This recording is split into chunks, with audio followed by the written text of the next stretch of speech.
Então, pessoal, boa noite, né? Sejam bem-vindas e bem-vindos à nossa aula de Psicologia do Desenvolvimento. Hoje é a nossa 12ª aula, ou seja, estamos aí faltando 3 aulas ou 4 para encerrar, não é, o semestre. E a gente está discutindo, nós começamos discutindo as escolas, né, psicológicas. Primeiro começamos discutindo o que constitui a psicologia enquanto a ciência.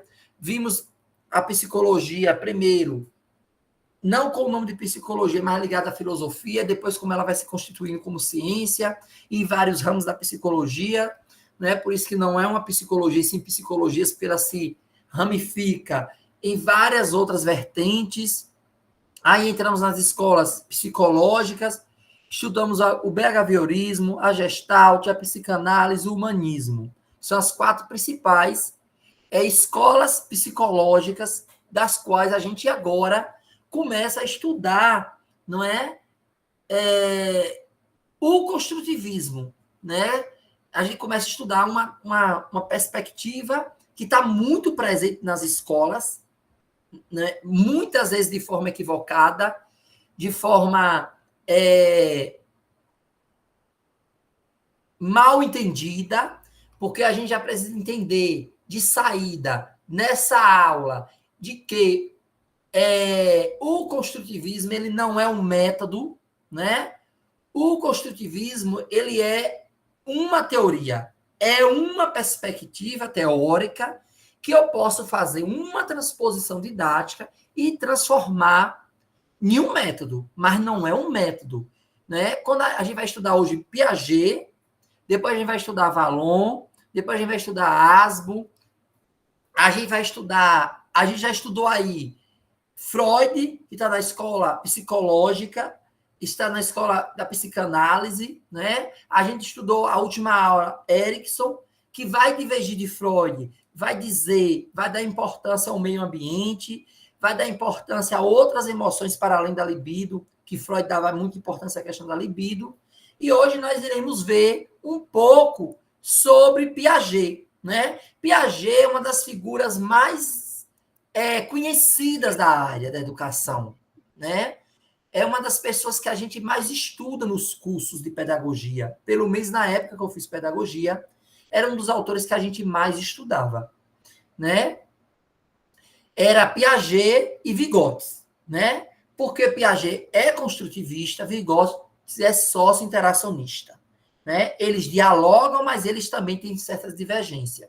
Então, nós iremos ver hoje Piaget e na aula seguinte, provavelmente, nós iremos ver Vygotsky. Então, como eu disse anteriormente, a gente começa a entender em qual perspectiva teórica Piaget está colocado, né?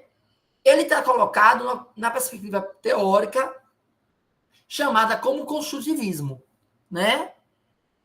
Construtivismo que parte do princípio de que nós nascemos com algumas questões inatas, mas nós desenvolvemos as questões e ampliamos essas questões no nosso cotidiano, nas interações com o meio do nosso organismo, com o meio, com o ambiente, com a cultura a qual a gente vai interagindo, né? Então, no construtivismo, ao contrário do behaviorismo, ao contrário de outras tendências que vai acreditar que nós nascemos seres ou com total aprendizagem desenvolvida, ou nós nascemos seres como tábula rasa e vamos sendo depositados pela cultura ao longo do tempo, o construtivismo vai entender que há uma relação, né?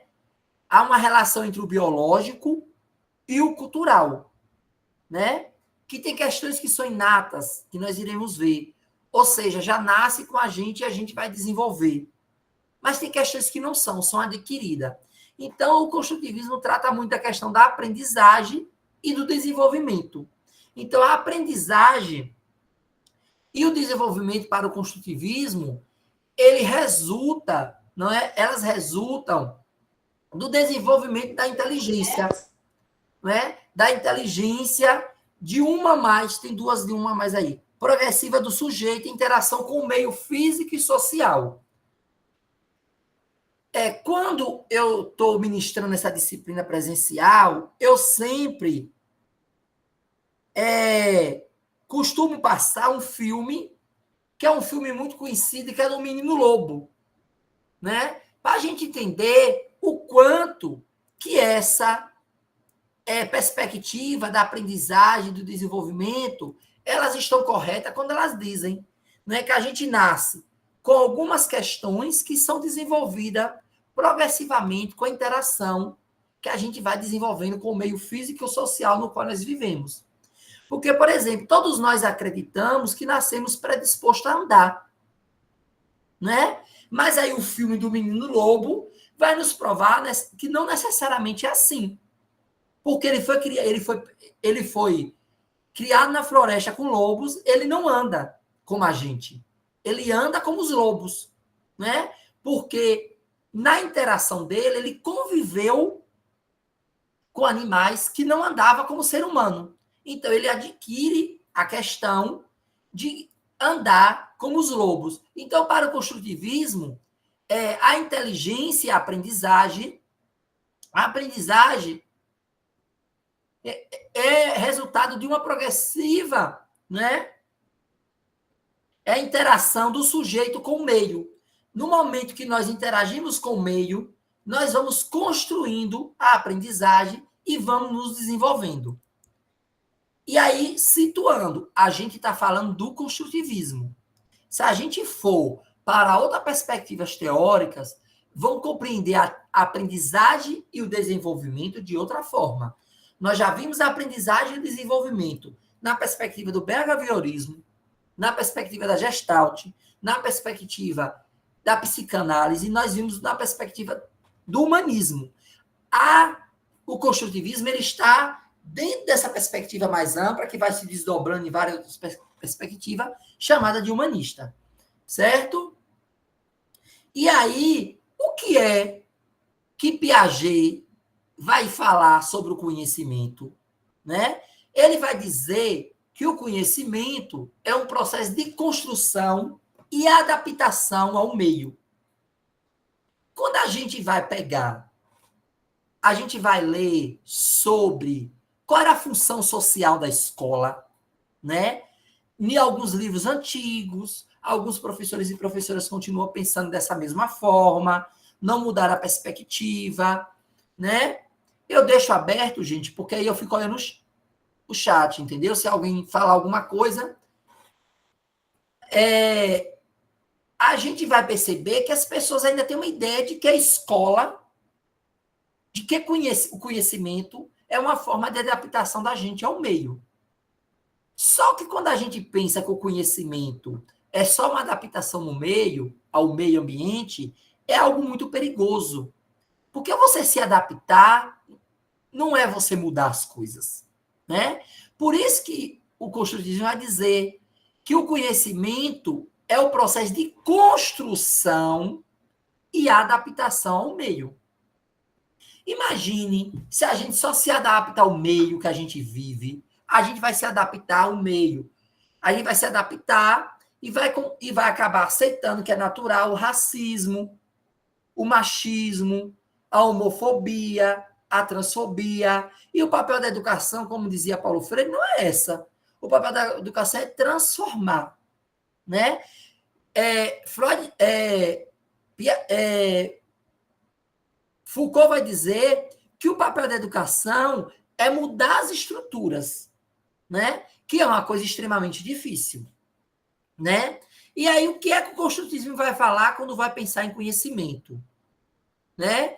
Que não somos simples produtos do meio. Nós não somos a tábula rasa. Como disse Rousseau, como disse que vão depositar na gente aquilo que nós quisermos, ou somos uma folha de papel em branco. Não somos. Nós nascemos questionadas. Tá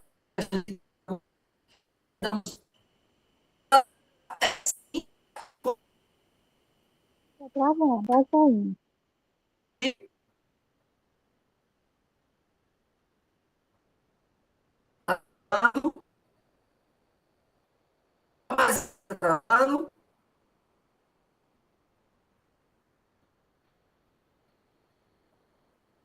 Falhou a tela. eu vou falar mais um pouco, vou falar devagar mais um pouquinho. Então, nós não somos simplesmente produtos do meio. Por que não somos? Porque nós temos um papel ativo na construção dos esquemas e estruturas que nos possibilita conhecer e interpretar a realidade, como também mudar a realidade. Nós temos aqui dois conceitos extremamente importantes que iremos ver mais na frente, que é o conceito de esquema e de estruturas. São dois conceitos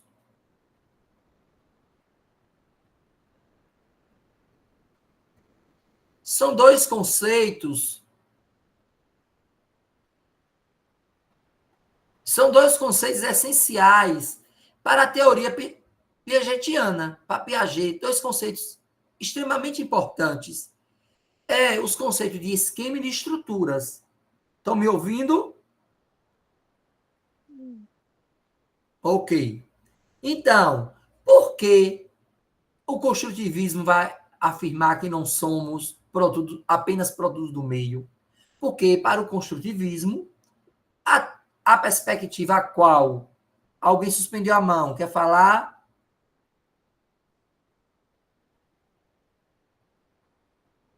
A perspectiva a qual me filiu, nós temos um papel ativo nessa produção.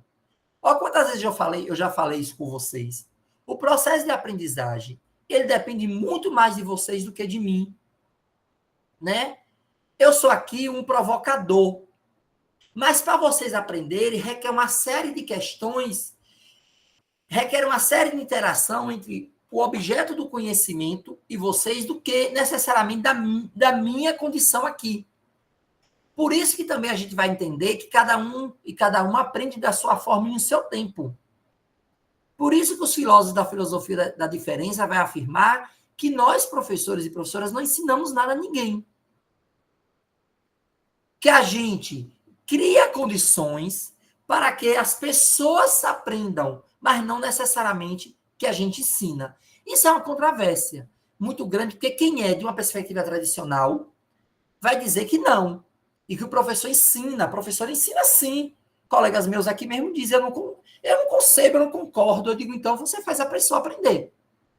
Porque se for dependesse de mim, todos os meus estudantes aprenderiam. Não depende só de mim. Depende muito mais de vocês do que de mim. E aí, o construtivismo vai avisar que o indivíduo, através da interação sobre o meio, tem um papel na construção do conhecimento da sua personalidade. Porque quando eu vou interagindo com o meio, aproveitar e corrigir aqui. Quando eu vou interagindo com o meio, eu vou, construindo a minha personalidade. Eu tenho discutido, essa disciplina também eu estou ministrando aqui na UFT, e eu tenho discutido com os estudantes e as estudantes o seguinte: eu quero que alguém, e vou fazer esse desafio aqui também, eu quero que alguém traga uma perspectiva teórica, metodológica, que o estudante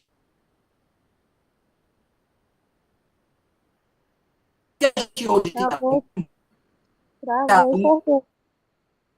Tá travando.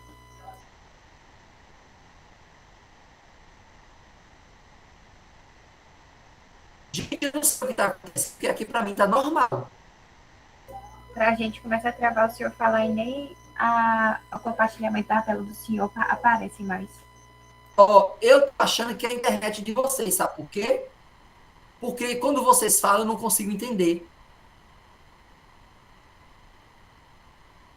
Outra pessoa, fala aí, por favor. Emily falou agora, eu não entendi nada, porque cortou o tempo todo. Professor, mas está travando o senhor, está travando o senhor para todos. E quando a gente fala nós mesmos, a gente consegue se ouvir. É o senhor que falha a sua. O senhor some e some, a voz fica travando. Então é aí com o senhor. Então é aqui. Mas eu lhe ouvi bem o seu áudio tá bom para mim. Sim, agora o senhor voltou ao normal, ficou a tela nítida de novo. Mas aí, quando o senhor começa a explicar, tem um momento que trava, aí o senhor some, a nitidez aí da tela some e Ah, some a entendi. voz, fica Então, falhando. eu vou prestar atenção em toda vez, porque assim, aqui não está acontecendo nada de estranho. Vocês me sinalizam, eu paro e espero voltar. Beleza? Pronto. Então, o construtivismo vai afirmar que nessa interação, né, que eu vou construindo ativamente o meu conhecimento, interação com o objeto, eu vou produzindo a minha personalidade.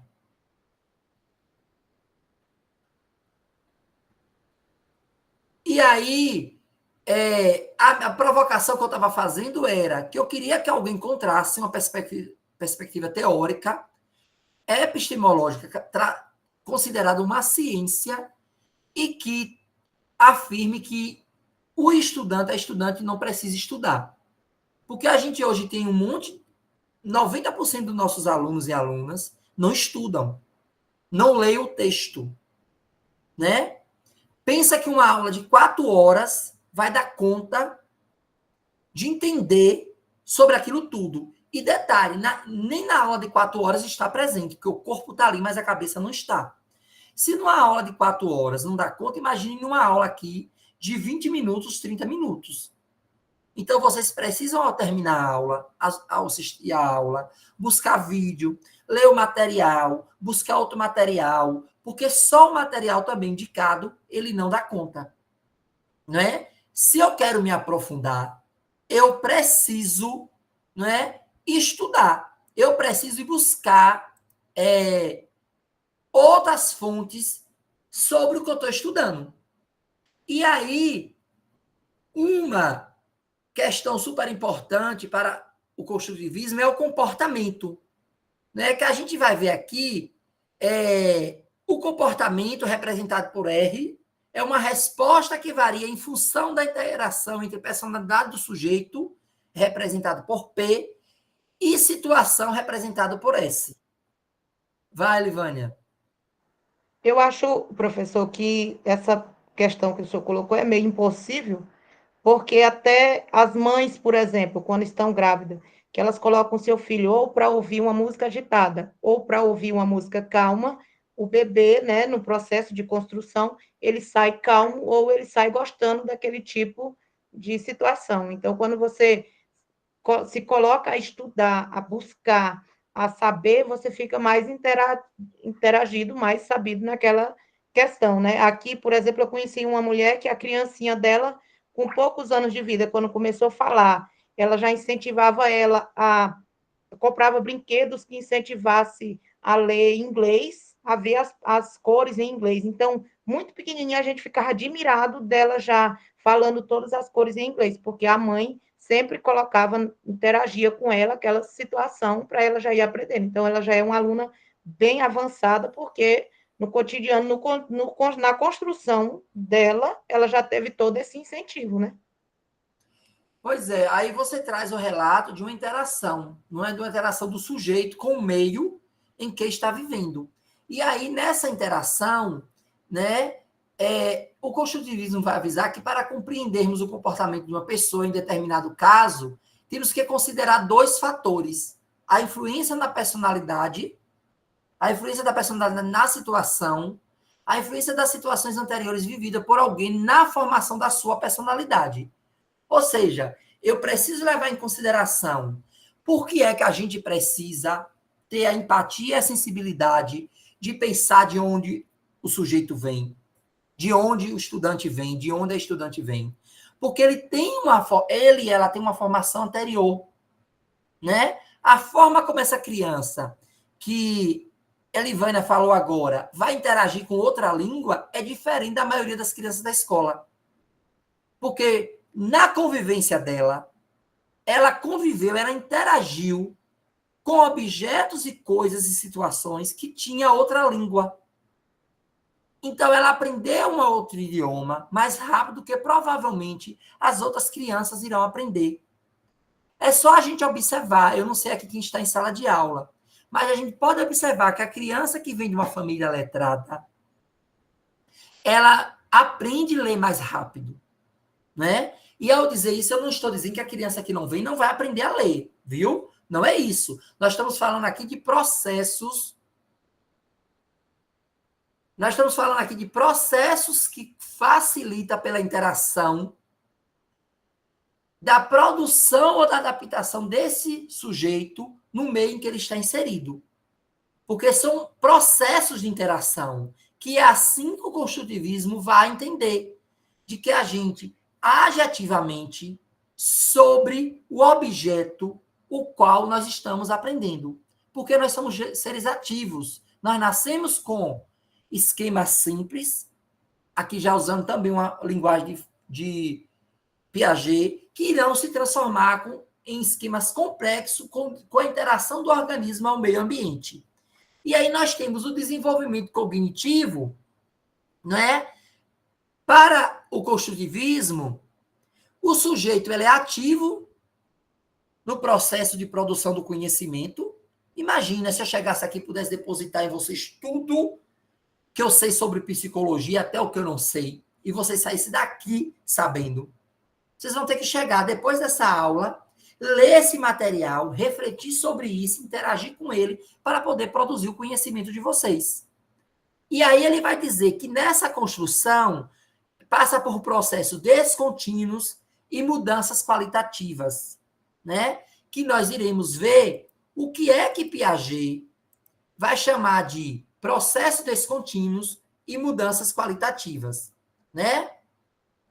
Para Piaget, os processos qualitativos são os processos em que a criança é o entendimento de que a criança não é um adulto em miniatura, né? Porque nós já vimos que inicialmente se pensou que a criança era um adulto em miniatura, tanto que foi criada a teoria do homúnculo.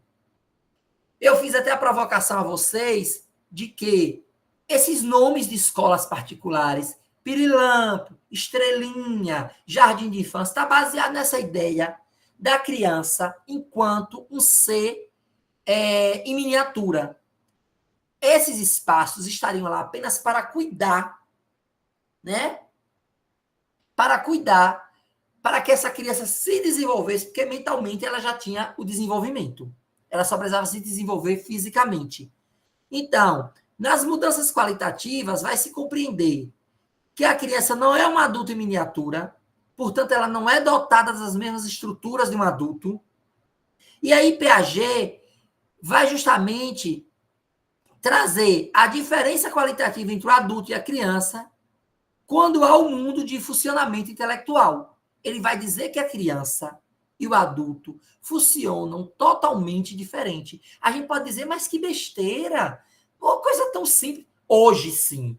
Mas a gente pensar nisso, lá há quantos anos atrás, quando ele criou a teoria, né? Pensar que ele falou isso em uma época de muitos anos atrás, aí você imagina o estrondo, né? Que isso provocou naquele período. Porque hoje a gente já tem isso como dado. Isso para a gente já é supernatural, é aceito, mas naquela época não era assim, gente. Né? A gente está falando de uma perspectiva, não é? A gente está falando de uma teoria anterior ao século XX, né? Ou seja, mais de 100 anos atrás. Então, a perspectiva não era essa. Porque ele nasceu em 1856 e ele faleceu em 1939. Então, vamos dizer que ele disse isso nesse decorrer de 1856 a 1939. Né?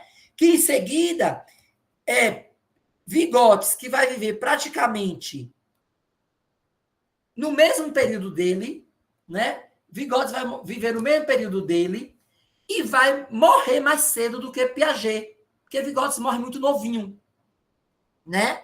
E aí ele vai chamar a atenção também da construção ativa, porque ele vai dizer que, para além de alguns reflexos simples, só a necessidade de conhecer, né, é inata ao ser humano. Por isso que a gente parte do princípio, eu sempre afirmei isso, que todos nós nascemos com disposição para aprender. É a única coisa que é inata na gente, é a disposição para aprender. Se a gente não aprende ou para de querer aprender, alguma coisa aconteceu nesse decorrer, nessa interação entre o objeto do conhecimento e o meu organismo, alguma coisa aconteceu. E aí ele vai afirmar que o desenvolvimento cognitivo é uma construção ativa de estruturas que possibilita essa adaptação. E o que ele vai chamar de descontinuidade? Ele vai chamar de descontinuidade o desenvolvimento processa-se ao longo de momentos distintos, estágios, de qualidades diferentes. Nós vimos que Freud afirmava que se você não desenvolvesse um estágio e avançasse para outro, você ficava com características dos estágios anteriores, né? Tanto que ele vai dizer que as pessoas que fumavam era porque não tinham desenvolvido muito bem a fase oral, então tudo o prazer ainda estava centrado na boca. Piaget vai dizer e que esses estágios, eles passam por momentos distintos e eles têm desenvolvimento diferenciados em cada estágio. Entendido até aqui, gente? Ok. Se não entender, avisa, certo? A gente para. E aí, agora, eu vou desenvolver e discutir aqui com vocês alguns conceitos que são primordial do construtivismo e da teoria piagetiana, né? No estágio de desenvolvimento. Para Freud, o estágio de desenvolvimento são fases distintas pelas quais a criança passa à medida que desenvolvem suas habilidades de pensamento e aprendizagem. Se alguém perguntar a vocês o que é estágio de desenvolvimento, simples, são fases distintas pelas quais nós passamos na medida em que desenvolvemos nossas habilidades de pensamento e de aprendizagem. Né? Essas fases distintas que ele depois vai descrever como estágios, né? Que nós iremos ver mais um pouco à frente. E aí, a cada estágio é caracterizado por diferentes capacidades cognitivas e formas de interação com o mundo. Por isso que é tão importante a gente entender os estágios. Porque vocês serão pedagogas e pedagogos, vocês irão lidar com crianças que vão estar em diferentes fases. Entender essa questão, entender e perceber que elas têm fundamento, que elas têm perspectivas reais, pode contribuir para o processo de aprendizagem. Né? E aí, outra questão que a gente precisa entender nos fatores do desenvolvimento é a hereditariedade e a maturação física. Piaget refere-se a mudanças biologicamente determinadas no desenvolvimento físico e neurológico, que ocorre de forma relativa, independente das experiências que nós passamos. O que é isso, professor? São aquelas questões inatas que nós nascemos com predisposição. Ele vai afirmar que nascemos com predisposições inatas, por exemplo, para falar. O que não é uma verdade. Né? O que é um equívoco. Muita gente não nasce com predisposição de fala. Eu estava lá no congresso e aí a mediadora da mesa, antes de começar a minha fala, ela pediu que eu me apresentasse, que eu fizesse a minha autodescrição. Porque tem uma menina surda, cega, que faz mestrado, e aí vocês devem estar perguntando, como é que ela lê? Como é que ela entende? Né? Ela é surda, cega, ela é intérprete. Ela lê os textos em braille, né? E as palestras, alguém de sinais, da língua de sinais vai traduzindo para ela através de sinais. São duas intérpretes. Então, dizer que nascer que a fala é uma questão inata é um equívoco, porque nem todo ser humano nasceu com predisposição para falar, né? Para andar, para enxergar. Então, ele vai dizer que a hereditariedade e a maturação física seria aquelas questões que a gente nasce inata para poder desenvolver, independente da interação com o meio. Vá, diga. Tá me ouvindo bem? Estou ouvindo.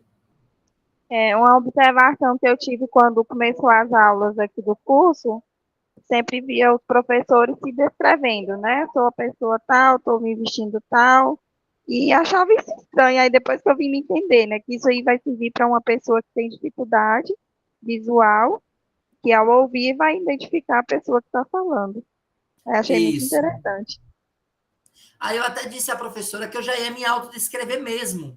Porque como eu ia falar de diversidades e inclusão, eu não podia falar de diversidades e inclusão sem autodescrever, né? Tem até coisas dela no YouTube, tem a defesa dela, a apresentação da monografia, tem várias coisas dela na internet. Eu vou lembrar o nome e quem tiver interesse eu vou passar para o tutor e o tutor passar para vocês, que agora eu esqueci o nome dela, né? Eu não estou conseguindo lembrar o nome dela. Se eu lembrar até o final da aula, eu falo. E aí, outro fator do desenvolvimento, do processo de desenvolvimento para o construtivismo é a experiência. A experiência são as interações que a criança tem com o seu ambiente físico e mental, com o ambiente físico e mental, né? São ambientes físico e mental, e os processos de assimilação e acomodação que ocorrem como resultado dessas interações. E aqui nós temos duas coisas super importantes do construtivismo, que é a assimilação e a acomodação, né? Mas lembrando que a experiência é aquilo que a gente constrói em interação com o meio ambiente. Pode ser física ou pode ser mental, certo? E aí, nesse processo de desenvolvimento, né, ainda dos fatores de desenvolvimento, tem também o que ele vai chamar de transmissão social. A transmissão social seria aquelas questões que a gente não aprende por nós mesmos, que nós aprendemos pelo contexto social, que nós aprendemos pela observação, que nós aprendemos pela educação, né? Que é a ideia da transmissão, que é uma ideia muito discutida e debatida, né? Que é uma ideia que está hoje no nosso entendimento, a ideia de transmissão nem combina com o construtivismo, né? Mas naquele momento, talvez por ele não ter achado uma palavra adequada, que ele colocou transmissão. Há uma confusão aqui no Brasil também de dizer que a ideia não é transmissão, que foi na tradução que colocaram transmissão, né? Então a gente tem que ficar alerta com essa questão, principalmente quando ela cai em concurso, porque às vezes a banca faz pegadinhas. Então, isso seria para ele, não é, o processo de influenciar, que nós seríamos influenciados, que nós teríamos essa interação, que nós aprenderíamos observando, não é? Ou através da intervenção, como, por exemplo, da educação. E aí, um outro fator do desenvolvimento que ele vai chamar a atenção é a equilibração, né? Porque ele vai dizer que cada estágio é definido pelo surgimento de novos esquemas e estrutura mais complexo. E a equilibração, o verdadeiro motor do desenvolvimento, assegura a forma de equilíbrio estável, cada vez mais estável na adaptação ao meio. Por quê? Ele vai dizer que a gente só aprende aquilo que nos desequilibra. Se vocês leem o conteúdo e vocês não ficam inquietos para entender, não há um desequilíbrio. Se não há um desequilíbrio, não há aprendizagem. Eu costumo dizer aos estudantes o seguinte, eu estava essa semana com o meu orientando do mestrado, que ele está, professor, eu vou desistir, professor, é difícil demais. Eu disse, eu queria que você me dissesse quem foi que lhe disse que estudar é fácil. Eu queria que você me dissesse quem foi que lhe disse que produzir conhecimento é fácil. Porque é uma grande falácia e uma mentira. Produzir conhecimento é difícil, é doloroso, requer tempo, requer renúncia, requer maturação.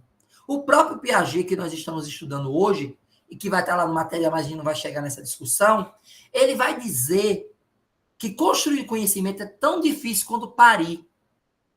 Por isso que ele vai criar a ideia de maiêutica, de parir ideias. Porque ele vai ver a mãe dele, que é parteira, fazendo parto, e ele tentando construir uma teoria, ele vai ver o quanto é que é difícil. E aí ele vai dizer, não é, que produzir conhecimento é tão difícil quanto parir. E aí ele vai criar a ideia da maiêutica, não é, a partir das parteiras que ele observava. Então, é preciso causar desequilíbrio. Se não causar desequilíbrio, não tem aprendizagem. Porque você você se desequilibra, você assimila para depois você acomodar. Que é 3 princípios que ele vai tratar, né? Outra questão. Ou seja, para Piaget, o desenvolvimento cognitivo implica a atividade do sujeito na interação com o meio. Responde aos desequilíbrios cognitivos, procurando ativo um estado de equilíbrio entre assimilação e acomodação. Olha o que eu terminei de falar. Eu preciso me desequilibrar. Ao me desequilibrar com esse objeto de conhecimento que eu estou tentando conhecer, né? Eu vou produzir uma assimilação. Quando eu assimilo, eu acomodo. Quando eu acomodo, eu aprendi. Então, ele vai dizer que se a gente não passar por um estágio do desequilíbrio, da assimilação e da acomodação, a gente não aprendeu. Não é possível que eu leia uma coisa que eu nunca li e que eu entenda e que isso não me provoque angústia, que isso não me provoque, não me deixe inquieto. Né? Eu fico lendo, eu estou lendo muito sobre Derrida agora. Eu não tinha uma leitura profunda sobre Derrida, mas eu estou orientando uma tese de doutorado na Universidade Federal da Bahia, que o meu colega, foi meu colega do mestrado, ele utiliza a ideia de hospitalidade de Derrida para trabalhar a ideia da formação docente a partir de um projeto chamado Projeto Chapada. Né? E a orientadora dele é uma grande leitora de Derrida, uma mulher muito generosa, e me convidou para orientar. Eu disse a ela, professora, eu não tenho leitura aprofundada de Derrida. Ela disse, mas eu já li coisas suas que você usa Derrida. Eu disse, mas eu uso os princípios básicos de Derrida. E aí ela disse, não, eu tenho certeza que você dá conta. E aí eu comecei a me aprofundar em Derrida. Aí comprei um dos livros dele, que é de uma das autoras, as maiores autoras, não sei se vocês veem, porque com esse papel de parede horroroso, né? E tá gravado, né? Não dá para ficar mostrando a vocês as obras, né? Que é muito mais importante vocês verem as obras e estar anotando do que vocês estarem com papel de parede desse aí. Mas beleza. O livro é Hospitalidade e Responsabilidade, sobre ética e política em Jacques Derrida, que é uma das grandes estudiosas de Derrida aqui no Brasil, uma das maiores, né? Das maiores estudiosas, segundo a tradição acadêmica. E esse livro tem me provocado muito desequilíbrio, porque eu tenho que ir o tempo todo buscar coisas que é dita e que eu não lembro, e aí eu fico, às vezes eu vou no YouTube buscar aula sobre isso, vou buscar em outros textos, porque isso é a produção do conhecimento. Vai, Janaína. Professor, depois o senhor tira a foto da capa do livro para a gente? Pronto, eu tiro e peço a Gleibson para enviar para vocês. Ok. E aí, gente, tem uma questão, até aproveitar que a Janaína falou, para eu lembrar vocês. Tem um livro que está na referência de vocês, que eu não estou utilizando porque eu não consegui baixar da biblioteca e alguém ficou de baixar esse livro, né? Esse livro e mandar, e não me mandou, e eu não consegui baixar, que é um livro que é muito bom para vocês lerem, para vocês estudarem sobre isso tudo que nós estamos discutindo, que é Psicologia da Aprendizagem, da Teoria do Condicionamento ao Construtivismo. Ele está no final dessa aula. Ele está aqui em cima da minha mesa. Né? Eu uso muito ele para preparar essas aulas. Mas não tenho como colocar ele para vocês, porque está lá dizendo que está disponível na biblioteca. Eu consigo visualizar, mas eu não consigo baixar. Certo? Então, Piaget vai trabalhar com essas 3 perspectivas da produção do conhecimento, o desequilíbrio, a assimilação e a acomodação. Por isso, para Piaget, a necessidade de conhecer é um impulso inato, uma manifestação particular de sobrevivência. Observe como a gente aprende com muito mais facilidade quando aquilo para a gente é prazeroso ou quando aquilo para a gente depende da nossa sobrevivência. Porque isso desequilibra a gente. Além de desequilibrar a gente, tem uma questão que é um sentido. Né? Por exemplo, se você estivesse em sala de aula, isso aqui que eu estaria discutindo, você estaria observando lá nas crianças, principalmente quem está na educação infantil. Mas eu penso que, pelo menos na outra disciplina, quando a gente se apresentou, que eu li as autoetnografias de vocês, eu não lembro de quase ninguém que tivesse em sala de aula. Né? E aí, eu vou chamar a atenção desses fatores do desenvolvimento que são primordial para a perspectiva, para a teoria do construtivismo, e especialmente para Piaget. Esquemas. Para Piaget, os esquemas são estruturas mentais que representam o conhecimento e a compreensão que uma pessoa tem sobre o mundo. Né? Através dos esquemas, eu construo a minha compreensão e a representação sobre o mundo e sobre as pessoas. Sobre aquilo que eu estou interagindo. Né? É como uma espécie de filtro através dos quais eu vou produzindo novas informações e experiências. Elas são fundamentais para o desenvolvimento cognitivo, pois a gente só aprende quando a gente organiza. Eu mando vocês fazerem muito mapa de leitura e mapa mental, porque não tem coisa, uma das melhores recursos para aprender é fazer mapa de leitura e mapa mental ou fichamento. Porque você organiza os pensamentos. É você ler Piaget e você organizar os pensamentos a partir daquilo que você leu. Olha Piaget nos dizendo o quanto é importante. O que é um mapa mental? O que é um mapa de leitura? É você organizar o pensamento através de uma síntese daquilo que você leu. Então, para ele, isso é uma espécie de filtro, né? Porque as estruturas representam justamente isso. E através desse filtro, eu vou organizando a forma como eu vou aprendendo. Eu tenho alunos que me perguntam direto, professor, como é que eu faço para estudar? Porque tem gente que não sabe estudar. A semana passada mesmo, Lucas me perguntou. Eu disse a ele, Lucas, não existe um modelo de estudo. Porque cada um tem uma forma de estudar. Eu posso lhe dar algumas dicas e algumas pistas que podem ajudar você a estudar, mas também pode não ajudar. Né? Por exemplo, eu disse a ele, como é que eu estudo?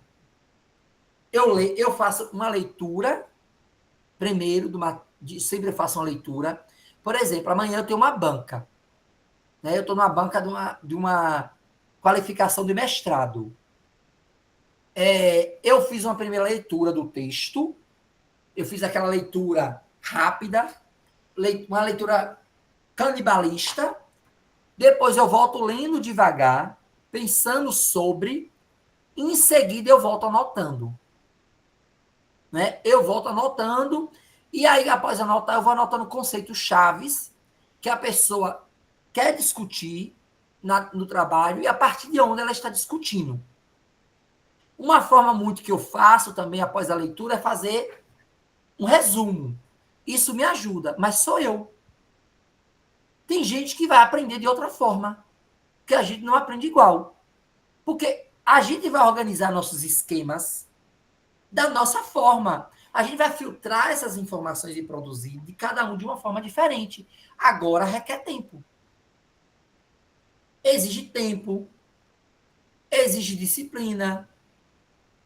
Porque, como um amigo meu me disse essa semana, me disse hoje, ele terminou o doutorado e ele está em crise, porque ele está desempregado, voltou a ser sustentado pelo pai e pela mãe, porque ele estava ganhando bolsa, e aí ele dizendo, eu estudei para quê? foi tanto tempo perdido que eu não fiquei com minha mãe, que eu não fiquei com meu pai. Quando meu irmão faleceu, eu não estava nem aqui. E aí ele está em crise. E eu dizendo a ele hoje, Bruno, calme, que tudo tem uma fase. Você terminou esse ano, você só fez um concurso, né? Você não foi aprovado nesse concurso, mas virão outros. O que você não pode é desistir.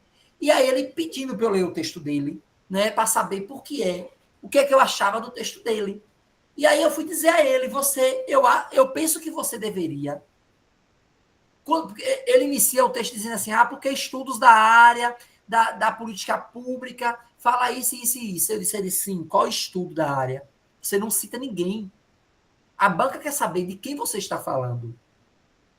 Então, você precisa organizar na sua cabeça como uma espécie de filtro. Se você vai falar de políticas públicas, você vai usar quem como referência para falar sobre isso? Isso tem muito a ver com a banca. Não é a banca que vai analisar a prova. Então, o Piaget vai chamar a atenção que os esquemas é justamente isso. É uma espécie de filtro que a gente vai utilizar para poder construir a nossa aprendizagem. E aí, eu vou chamar a atenção aqui, através desses esquemas, ele fala de duas questões, da assimilação e da acomodação. Porque são processos relacionados aos esquemas. Né? A assimilação é o processo de integrar novas informações ou experiência em esquemas já existentes. Por isso que a gente vai dizer, e a gente sempre está dizendo, contextualiza parte de alguma coisa que a criança já sabe. Porque é aquela velha história, se eu tenho um dado novo com algo velho, eu somo e formo um novo dado.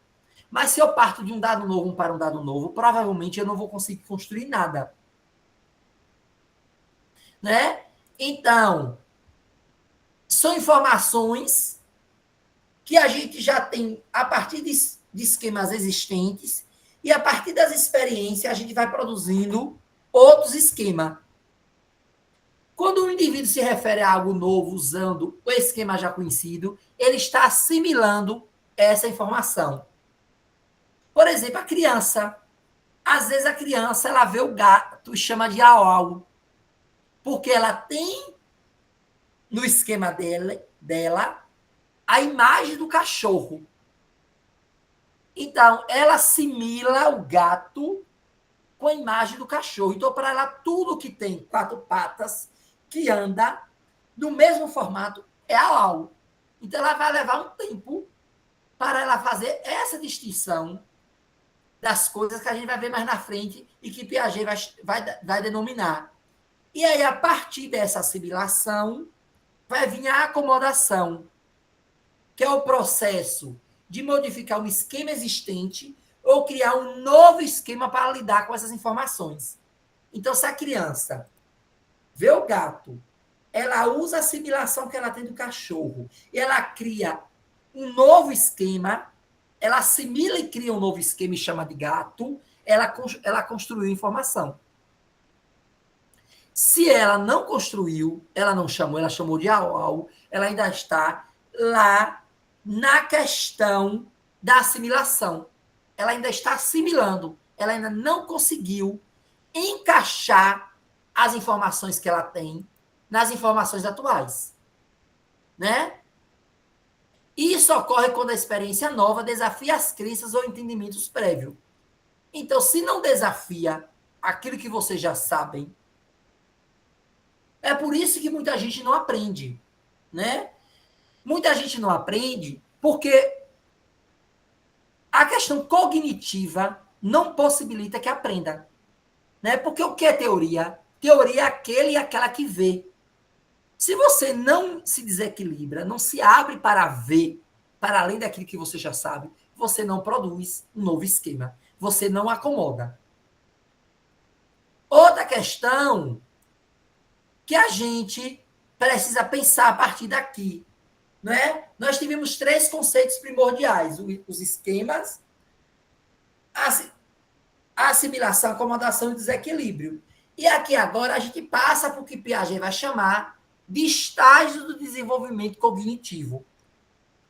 Uma das coisas mais criticadas, estão me ouvindo? Uma das coisas mais criticadas hoje da teoria piagetiana é as idades, né? Essas idades, elas só servem para concurso. Porque lá a banca cobra, a banca cobra, e cobrar, às vezes até muda. Mas na prática, essas idades, elas não correspondem. Não corresponde porque a gente já sabe, nessa altura aqui da discussão, de que na maturação do nosso organismo, cada um tem uma maturação e aprende de formas diferentes. Então, quando ele vai dizer que a fase sensório-motor ela vai de 0 a 2 anos, não necessariamente. Né? A gente não precisa levar essas idades, a não ser para o concurso, essas idades na risca. Por quê? Qual o estágio sensório-motor? Observe que vai ter muita coisa muito próxima de Freud e muito próxima de Erikson. Né? É só vocês analisarem. Vai mudar as perspectivas, mas a concentração estão praticamente nos mesmos locais. Em algumas desses estágios. Né? É o estágio inicial, onde os bebês exploram o mundo, principalmente através das suas experiências sensoriais e atividades motoras. Né? Elas e eles desenvolvem habilidades básicas de percepção e ação. Então, é uma fase em que a criança, ela brinca com o chocalho, não é? No berço. Ela balança as perninhas e os braços. É uma fase que é da fase de 0 a 2 anos, né? O que é que tem de importante nesse desenvolvimento?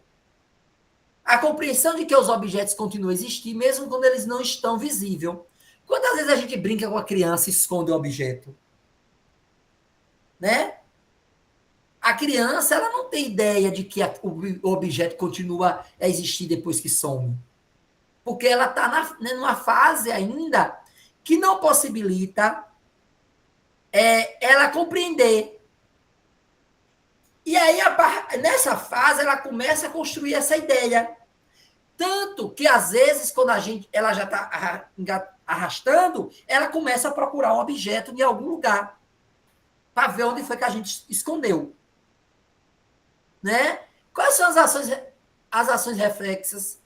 Inicialmente, os reflexos primitivos são as principais formas de interação, mas ao longo do estágio, as ações se tornam interacionais e planejadas.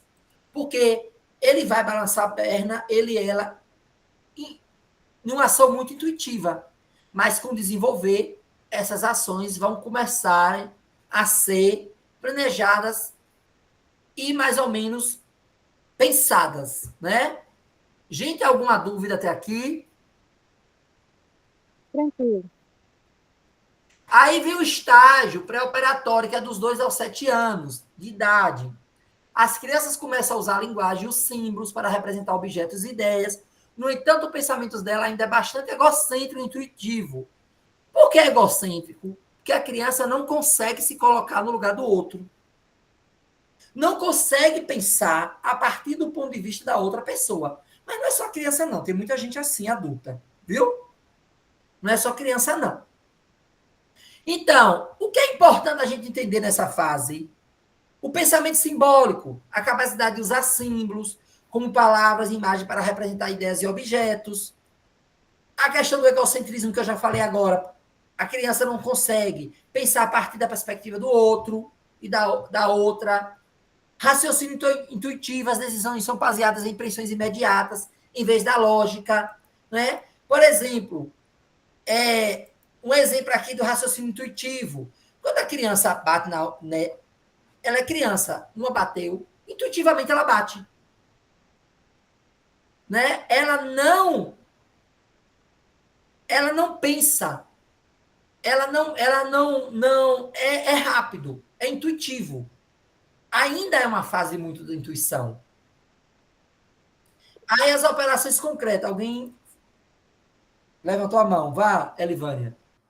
É como um vídeo que eu vi, professor, de umas crianças que eles colocam o doce no prato e coloca e tampa, né? E no prato da outra criança também está tampado. Quando ele destampa o prato, no prato de uma criança tem o bombom e na outra não tem. E na outra tem 2 e o outro não tem nenhum. E aí, automaticamente, assim, intuitivamente, aquela criancinha que é nessa fase aí de 2, entre 2 e 5, 6 anos, ela olha, vê que a criança não tem e pega um dos bombonzinhos delas e dá para a criança. Então, não a gente vê que ela é uma criança que não pensou assim, de fazer, ela Ela age fez intuitivamente, ela vê intuitivamente. que o outro não tem e ela quer dividir. Apesar de que muitos adultos, acho que, igual o senhor fala, né? Ele teve uma dislexia nessa fase aí e carregou um problema para a vida adulta, né? É, eu não vou nem adentrar nessa questão. Aí nós temos as operações concretas, que é de 7 a 11 anos. É o estágio em que as crianças pensam logicamente sobre eventos concretos. Elas podem realizar operações mentais que envolvem objeto físico e situações reais. Né? Observe que vocês vão lidar com criança nessas faixas etárias. Porque vocês são pedagogas e pedagogos, vai trabalhar com criança. Aqui alguém, se quiser ir para o ensino fundamental nos finais, vai ter que fazer uma licenciatura específica. E às vezes a gente até vai, né? Às vezes a gente vai até vai. O que fez eu ir fazer biologia?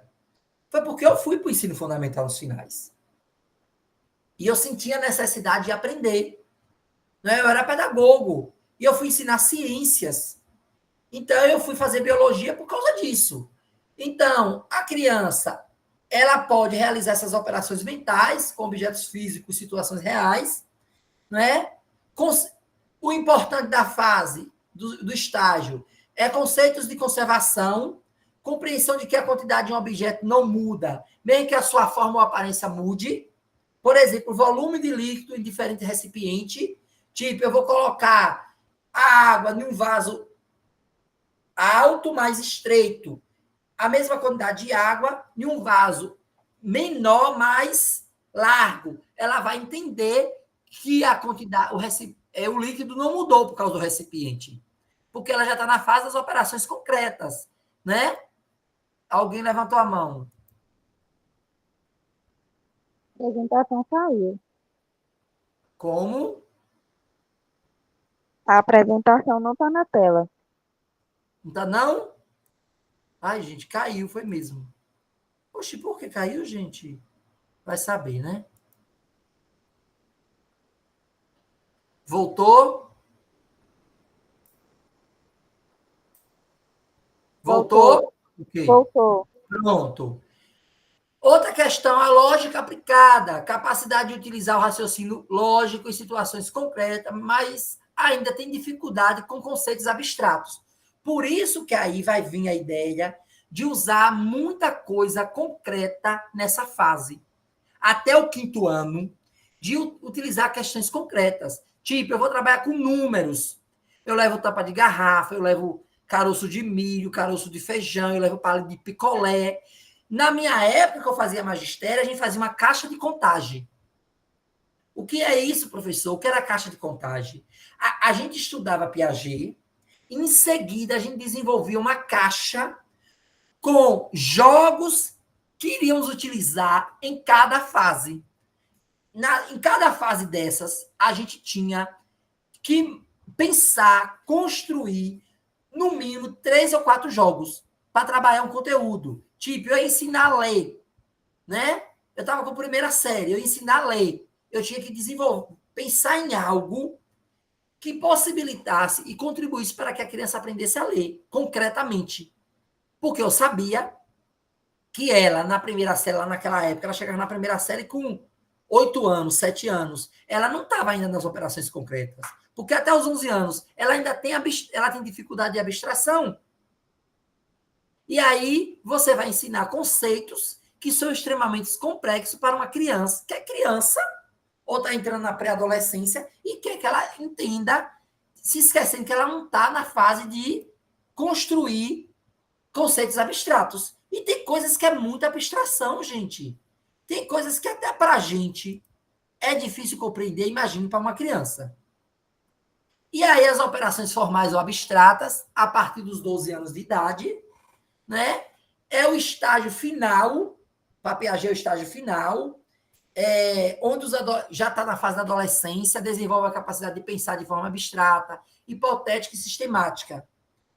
Desenvolvimentos importantes nessa fase: a habilidade para raciocinar sobre conceitos e ideias que não estão ligados ao objeto concreto, como, por exemplo, a questão da moral, da ética, conhecimentos que são matemáticos, que não têm uma representação real. Nessa fase é mais fácil para entender. O raciocínio hipotético dedutivo, que é a capacidade de formular hipóteses e testá-las logicamente. Eles podem pensar sobre várias possibilidades de sequências para resolver essas questões, porque aqui já está na fase das operações concretas. Certo? E aí, eu abro agora para dúvidas, complementações e considerações. Alguma dúvida, alguma pergunta, alguma consideração? Essa parte aí do desenvolvimento da criança ela é muito importante, né, na vida do pedagogo, Sim, porque cada fase depende de uma forma de ensinar, uma forma de desenvolver, uma forma de demonstrar o que está ensinando. Então, assim, vale muito a pena a gente estar sempre aprofundando nessa área, até porque assim, a psicologia ela envolve o trajeto do pedagogo totalmente, né? sim. De qualquer profissional. É uma discussão muito importante para quem vai estar em sala de aula, mas para quem também quem quer entender o ser humano, né? Quem quer entender o outro, quem quer entender a outra. Mas quem está em sala de aula, por isso que eu ensinei de primeira a quinta série. Nossa, eu tinha tantos jogos. Eu tinha muitos jogos. Porque eu construía muita coisa. Né? Eu pesquisava, eu montava. Quando eu deixei o ensino, a educação básica nos iniciais, eu dei tudo a um colega. Eu tinha dominó de sílaba, dominó de palavras, dominó de ortografia.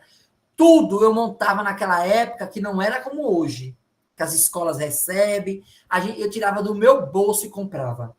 Né? As pessoas, porque eu fazia. Hoje eu penso que eu não faria mais. Porque é você tirar a responsabilidade do poder público e colocar sobre você. Mas naquela época eu tinha muita coisa.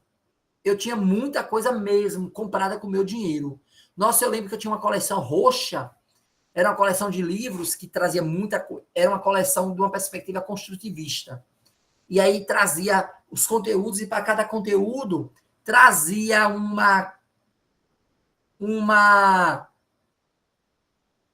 tipo, eu ia ensinar, vamos dizer que eu fosse ensinar adição.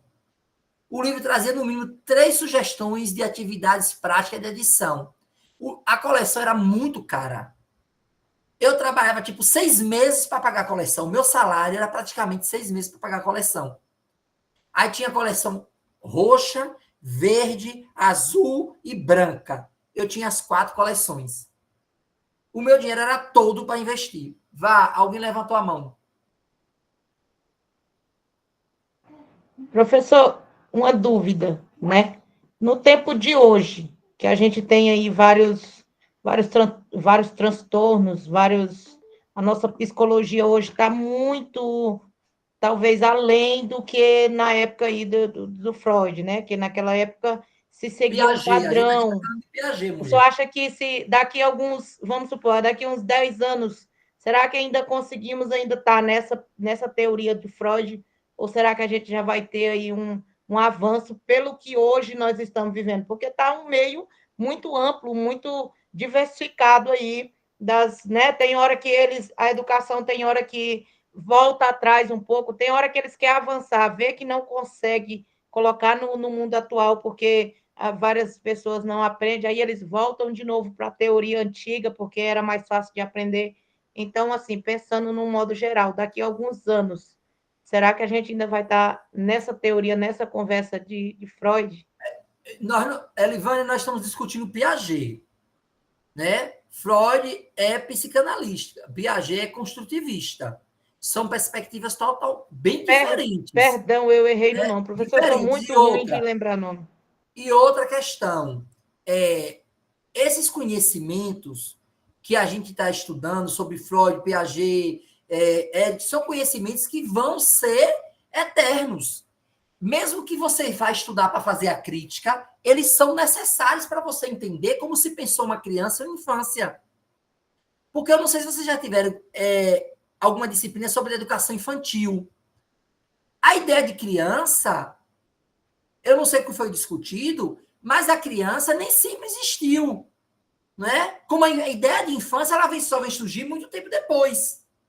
Então, essas perspectivas teóricas, elas servem para a gente pensar como é que foi pensado o processo de conhecimento e como é que a gente chegou até aqui. Por exemplo, não tem nada mais moderno ainda hoje do que o construtivismo e o socio-interacionismo, que a gente sequer conseguiu utilizar ainda. A maioria dos professores e das professoras sequer conseguiram entender, porque nunca estudaram, nunca sentaram para estudar profundamente sobre. Não é? E eu volto a dizer o que eu abri a aula dizendo. Construtivismo não é método, é teoria. Eu preciso estudar o construtivismo para, a partir da perspectiva, eu pensar em métodos. Né? Por que a gente está conversando aqui? Porque a gente compreende que vocês são sujeitos ativos do processo, sujeitas e sujeitos ativos do processo de conhecimento. Isso é uma perspectiva do construtivismo. Porque antes do construtivismo, vocês eram seres sem luz, vocês ouviam o que eu dizia e reproduziam o que eu ia falar. Então, apesar de ter sido cunhado em 1939, né, é super atual. Porque nunca... Observe a ideia da sala de aula invertida, das metodologias ativas, que eu tenho muita dúvida e muita ressalva sobre metodologias ativas, né? Eu acho que é uma grande falácia, na grande maioria, essa ideia de metodologia ativa, mas todas elas estão baseadas no princípio de que o sujeito do processo de ensino e aprendizagem, ele é um sujeito ativo. A sujeita é ativa. É vocês que produzem o conhecimento. Vocês interagem diretamente com o conhecimento. Eu vou parar aqui para a aula não ficar muito longa, e se não, depois para baixar é uma confusão, e a gente pode continuar conversando, tá bom?